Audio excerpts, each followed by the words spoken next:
गावाकडच्या भूतांच्या गोष्टी. कपाट.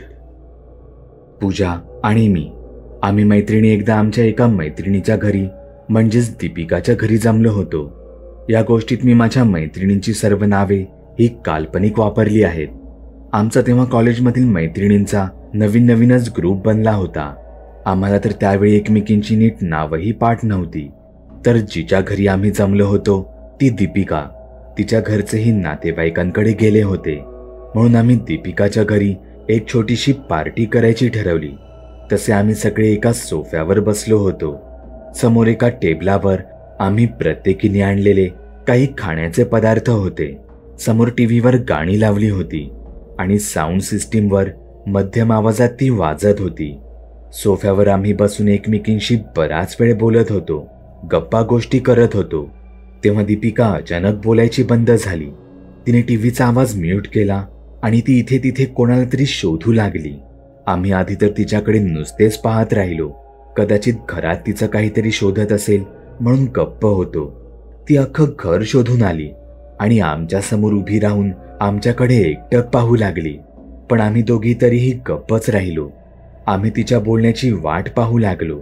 5-10 सेकंद आमच्याकडे रोखून पाहिल्यावर ती आम्हाला सांगू लागली, तुम्ही तिघी होता ना, मग तिसरी कुठे गेली?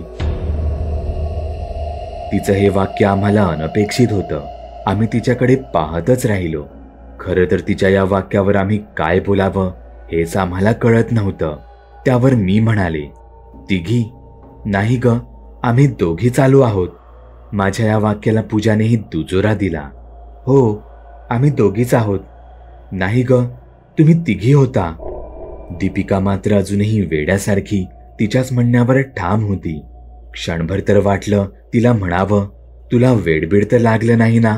पण मोकळेपणाने बोलण्या इतपत आमची अजूनपर्यंत तरी तेवढी घट्ट मैत्री झाली नव्हती. तरी मी नीट सांगण्याचा प्रयत्न करत होते. अगं, तुला काहीतरी भास झाला असेल. आम्ही दोघीच आहोत इथे मगाचपासून. अगं, तुम्ही दोघी मगाचपासून माझ्या उजव्या बाजूला बसला आहात आणि ती तिसरी, ती माझ्या डाव्या बाजूला बसली होती.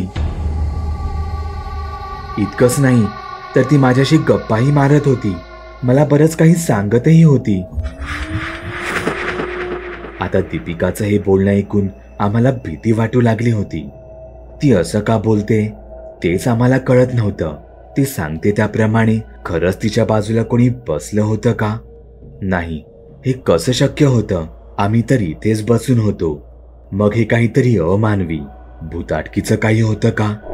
अगं बाई, आम्हाला उगाच असं घाबरवू नकोस, नाहीतर पुन्हा तुझ्या घरी यायची आमची हिंमत होणार नाही, मी म्हणाले. दीपिका अजूनही तशीच गोंधळलेली वाटत होती. आम्ही मग तिथे जास्त काळ थांबलो नाही. आश्चर्य होतं, त्या दिवसानंतर आम्हाला ती कॉलेजमध्ये पुन्हा कधीच दिसली नाही. 1 महिना झाला, 2 महिने झाले. मग आमच्या कानावर असं पडलं की ती कॉलेजमधून परीक्षा नाही देणार, ती थेट बाहेरून परीक्षेला बसणार आहे. पण तिचं हे मध्येच अचानक असं का ठरलं होतं? तिच्या घरचा पत्ता आम्हाला माहीत होता. एके दिवशी आम्ही दोघी पुन्हा तिच्या घरी तिला भेटायला आणि अचानक कॉलेज का सोडलं याचं कारण विचारायला तिच्या घरी गेलो. पाहतो तर तिच्या घराला लॉक होतं. यांना पण आताच बाहेर जायचं होतं असं म्हणत आम्ही दारातच उभं राहून तिच्याबद्दल बोलत होतो. इतक्यात तिच्या शेजारी राहणाऱ्या काकू बाहेर आल्या. त्या सांगू लागल्या की आमची मैत्रीण आता तिथे राहत नाही. मग कुठे राहते माहीत नाही, पण त्यांचा नंबर दिलाय त्यांनी मला. आम्ही त्या काकूंकडून तिचा नंबर घेतला आणि तिथून निघालो. वाटेत एका PCO वरून आम्ही तिच्या घरी फोन केला. फोन तिच्या आईने उचलला होता. त्यांनी दीपिकाला फोन दिला. फोनवर दीपिका ढसाढसा रडू लागली. मला अंदाज आला हे काहीतरी विचित्र होतं, नाहीतर ती तडकाफडकी असं कॉलेज सोडणं शक्यच नव्हतं. मी तिच्याकडे तिचा सध्याचा राहता पत्ता विचारला. आम्ही तिथून थेट तिच्या नवीन घरी पोहोचलो. तिच्या घरी तिची आई होती. त्यांनी सांगितलं, दीपिका तिच्या आतील खोलीत आहे. तसे आम्ही आत गेलो. पाहतो तर काय, दीपिकाची अवस्था फारच वाईट झाली होती. 2-2.5 महिन्यातच तिचं वजनही खूप कमी झालं होतं. डोळ्याखाली काळी वर्तुळं तयार झाली होती. आमच्या कॉलेजमधील एक गोड सुंदर मुलगी, तिची ही अशी अवस्था कशाने व्हावी आम्ही तिच्या जवळ जाऊन बसलो. 5-1 मिनिट तर ती रडतच होती. मग ती जरा शांत होत म्हणाली, त्या दिवशी तुम्हाला आठवतंय, मला आपल्याशिवाय त्या सोफ्यावर अजून एक चौथी मुलगी बसलेली जाणवली. हो, तुला तो भास झाला होता तो ना, आठवतंय आम्हाला. अगं तो भास नव्हता, ती खरंच होती तिथे. म्हणजे ती मुलगी त्या रात्री मला पुन्हा एकदा दिसली. ती माझ्या बेडवर बसून होती. काय? तुम्हाला तर माहित आहे, त्या दिवशी घरी माझ्यासोबत कोणीच नव्हतं. मी एकटी होते. म्हणून मी घाबरून बेडचं दार बाहेरून कडी लावून बंद केलं आणि हॉलच्या एका भिंतीला टेकून बसले. मी डोळे बंद करून होते. तितक्यातच मला कोणाच्या तरी श्वासांचा आवाज येऊ लागला. आवाज माझ्या अगदी बाजूने येत होता. तसं मी घाबरतच माझे डोळे उघडले. पाहते तर ती मुलगी आता माझ्या बाजूलाच येऊन बसली होती. मी किंचाळले. मी जोरजोरात रडू लागले आणि तिथेच बेशुद्ध झाले. घरचे जेव्हा घरी आले तेव्हा त्यांनी माझी अवस्था पाहून डॉक्टरांना बोलावले. शुद्धीत आल्यावर मी त्यांना सगळा प्रकार सांगू लागले, पण कोणाचाच माझ्यावर विश्वास बसेना. अचानक मला ती मुलगी दिसणे बंद झालं. आता मलाही वाटू लागलं की हा माझा फक्त एक भास होता. पण एके रात्री मी आरशात पाहत असताना मला ती माझ्या पाठी उभी दिसली. मी घाबरले आणि अक्षरशः किंचाळलेच.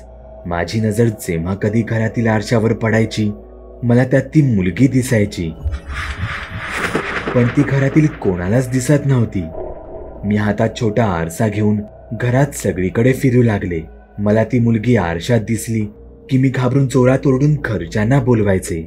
यांना वाटू लागलं मला वेड लागलंय की काय, म्हणून तसे माझ्यावर डॉक्टरी उपचार चालू केले.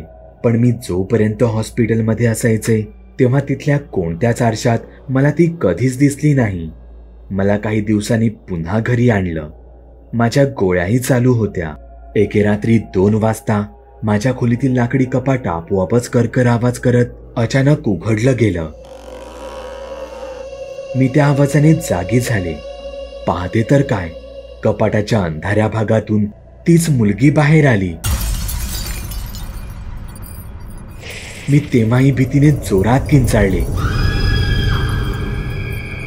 माझा श्वास बंद होतोय की काय मला असं वाटू लागलं आणि मी तिथेच बेशुद्ध झाले. डॉक्टरांचं तर अजूनही तेच म्हणणं होतं की मला भास होत आहेत.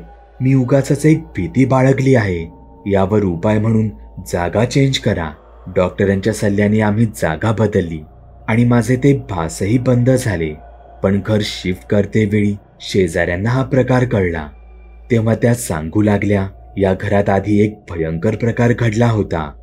त्या घरात राहणाऱ्या एका मुलीच्या डोक्यात तिच्या सख्या भावाने काही क्षुल्लक कारणावरून एक लोखंडी वस्तू मारली होती. पण यात तिचा जागीच मृत्यू झाला. तो मुलगा इतका घाबरला की त्याने त्याच्या मृत बहिणीचं प्रेत त्या कपाटात लपवून ठेवलं.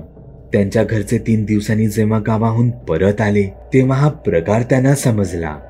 आता हा जर सगळा माझा भास होता तर त्या घरात घडलेल्या गोष्टीशी अप्रत्यक्ष माझा संबंध कसा आला? मला दिसत असलेली ती मुलगी, आरसा, ते कपाट, तिचं त्या कपाटातून बाहेर येणं, हे सगळेच माझे भास असणं केवळ अशक्य होतं.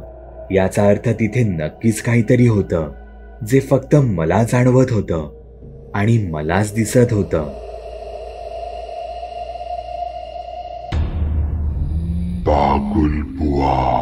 चॅनलवर अपलोड केलेल्या नवीन व्हिडिओची नोटिफिकेशन मिळवण्यासाठी चॅनल सबस्क्राईब करायला विसरू नका. व्हिडिओ आवडला तर आमच्या मेहनतीचा मोबदला म्हणून तो लाईक करून मित्रांसोबत जरूर शेअर करा. चॅनलवरचे इतर व्हिडिओ पाहण्यासाठी इथे क्लिक करा. तसेच चॅनलवरची प्लेलिस्टही चेक करा. दर दिवशी नवनवीन भूतांचे व्हिडिओ बनवून मी तुमचं मनोरंजन करत राहू याची खात्री बाळगा.